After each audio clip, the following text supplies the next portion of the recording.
Hello and welcome back to our deep dive into the world of Mission, Love or Lies. If you thought episode 1 was intense, you have no idea what's coming. Episode 2, titled Guarding Hearts, throws our favorite characters into an emotional blender, and we are here for every single second of it. So grab your snacks, get comfortable, and let's break down the beautiful, chaotic mess that is the second chapter of this incredible series. The episode kicks off right where we left off, with Captain Aki deep in thought. She's grappling with this strange new reality. Her mission is to protect Patty, the politician's daughter, but the woman she's guarding just doesn't fit the bill. Instead of a pampered heiress, this Patty is strong, observant, and almost stoic. Aki can't shake the feeling that something is fundamentally wrong, but this unease is mixed with something else, a powerful, undeniable fascination. She's drawn to this woman's quiet strength, and it's throwing her completely off balance. She's a police captain, used to being in control,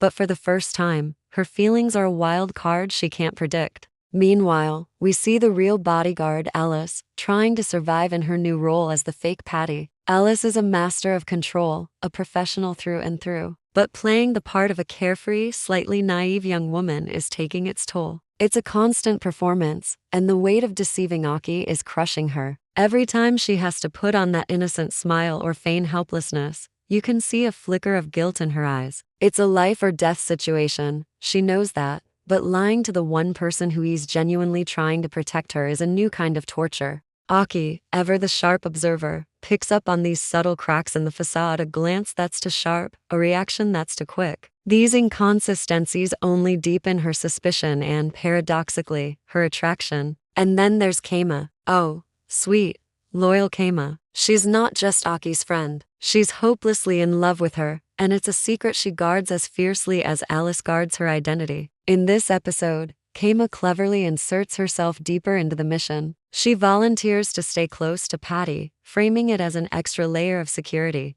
Of course, her real motives are twofold. She genuinely wants to help protect Aki, but more than that, she just wants to be near her. It's a bittersweet position to be in. She gets to be close to the woman she loves, but she also has a front row seat to watch Aki fall for someone else. The emotional core of this episode truly ignites when the three women are together in a safe house, a temporary bubble away from the immediate danger. It's here, in the quiet moments, that the series truly shines. There's a beautiful scene where Aki finds Alice still pretending to be Patty standing by a window, lost in thought. For a moment, the act drops. Aki sees a vulnerability in her that goes beyond a rich girl being scared. She sees a woman carrying an immense burden, and in that moment, Aki's sense of duty transforms into something deeply personal, something that feels a lot like care, maybe even love. She finds herself asking a dangerous question: is this part of the mission, or is this real? For Alice, this proximity to Aki is just as disarming.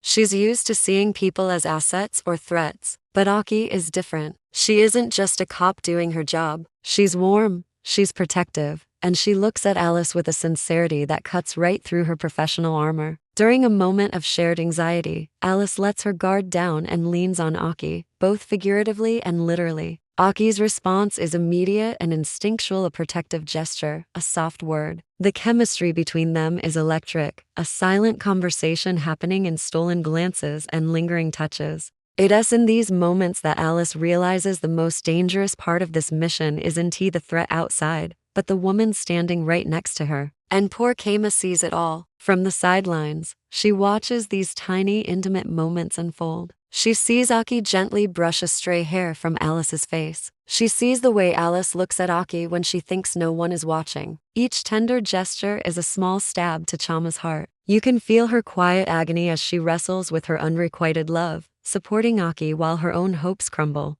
She's trapped, wanting to be a good friend but also wanting to scream. It's a masterful portrayal of silent heartbreak, and it makes the central romance feel even more complicated and earned. But let's not forget, this is still a thriller. Amidst all this simmering romance, the danger is escalating. Aki starts picking up on strange clues that suggest the threat isn't just a random kidnapping plot. It's more personal, more intricate. She overhears a cryptic phone call, notices a car that's been following them for too long, small pieces that don't tee it up. The feeling that the enemy might be someone they already know, someone inside their circle, begins to creep in. The paranoia is real, and it adds a fantastic layer of tension to the emotional drama. Who can they trust when everyone is wearing a mask? This mounting pressure leads Aki to consider a risky move. She contemplates setting up a test, a manufactured crisis to see how Patty reacts. She wants to force Alice's hand, to see if she'll break character and reveal her true skills. But Aki's motives are muddled.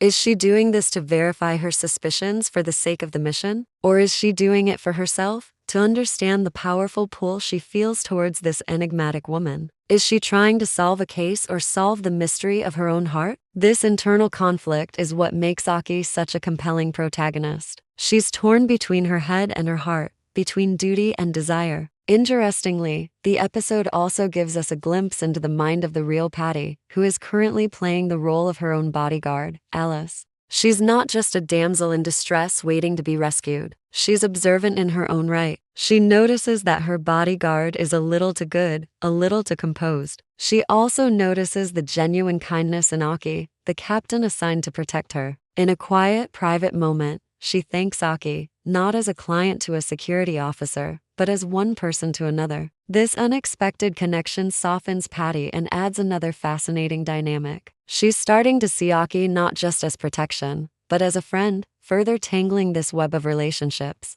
Keima, ever the strategist, uses her position to gently probe Aki's state of mind. During their private conversations, she asks careful questions about the mission, about Patty, trying to gauge where Aki's feelings truly lie. She's walking a tightrope, trying to be a supportive friend while desperately searching for any sign that there might still be a chance for her. Her questions are a mix of professional concern and personal hope, a quiet, heartbreaking campaign to win a heart that seems to be slipping away. And now, for the moment that had us all screaming at our screens, the climax of the episode. After a day filled with tension and unspoken emotions, Aki and Alice find themselves alone. The air is thick with everything they can't say. They move closer, drawn by an invisible force. The professional lines have completely blurred, and all that's left is raw, undeniable longing. Their faces are inches apart. The kiss is about to happen, the culmination of all this simmering chemistry. And then,